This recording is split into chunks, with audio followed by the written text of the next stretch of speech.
You know what I really like to do? I really like to say, I told you so. Now, you'll recall a little while ago I made a video about Kashama Sawant getting elected to city council, the so-called socialist, a Trotskyist from a social democrat organization.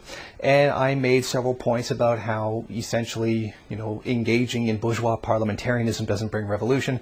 And a lot of people just kept acting like they did. And I said if she really cared about fighting for the poor, then she would go to where poor people actually are and fight for them.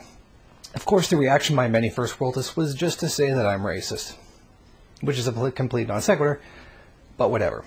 I did, however, try to warn people that she was inherently reactionary, not just for being a trot, but being from a social democrat party, and trying to help one of the wealthiest working classes in the entire country. What apparently it has continued. She has now, directly or indirectly, depending on how you want to see it, I see it as being a direct attack upon Palestine's right to resist Israeli occupation.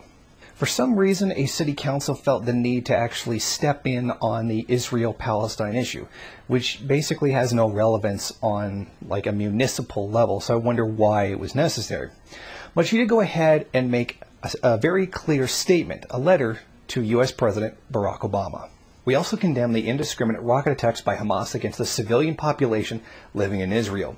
We stand in solidarity with the ordinary people of Israel and their desire for security, and in particular with the Israeli anti-war movement. We stand in solidarity with the ordinary people of both Israel in their desire for security.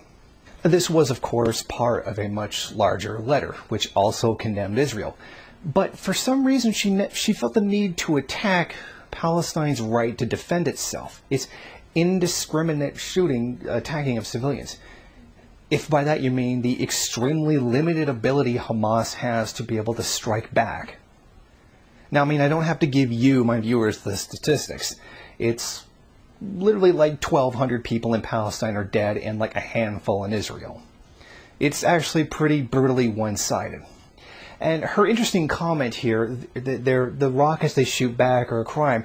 Well, I hate to, let you in on this, but Israel is kind of attacking Palestine for completely fraudulent reasons. And we've already seen how the three men that were abducted and killed weren't abducted by Hamas. In fact, they were actually abducted and killed by IS members that were working inside Palestine. The ones that are funded by the U.S. through the FSA in Syria, and actually by Israel as well.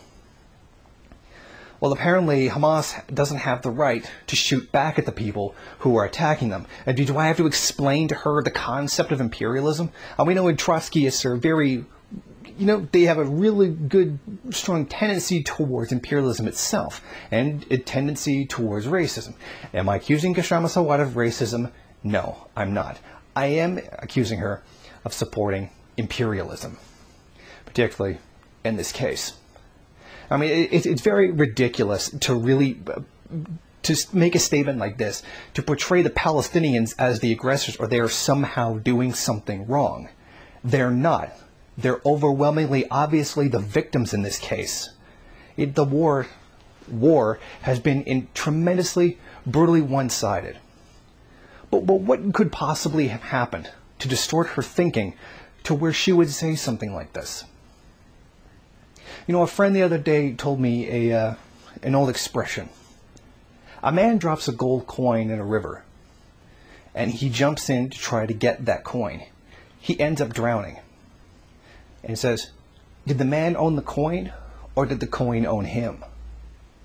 This is what it's like when you engage in bourgeois politics, when you try to bring your revolution through elections. Because apparently that whole part about overthrowing the system has just been completely forgotten about. And it's not a surprise that this has been forgotten about in the first world, particularly with adamant defenders of the first world, so-called global poor, the poor people of the first world. Never mind the fact that Seattle is, basically one of the wealthier areas of the United States. The working class there is better off than in a lot of other places, basically pandering to the labor aristocracy. But this is what happens when you engage in bourgeois parliamentarianism. You don't control the system. You don't change the system. The system changes you. Because it is their rule, it is their game. It is called class dictatorship for a reason. And eventually ends up perverting everything that tries to interfere with it. I really shouldn't have to tell people that. You as Marxists should already know that.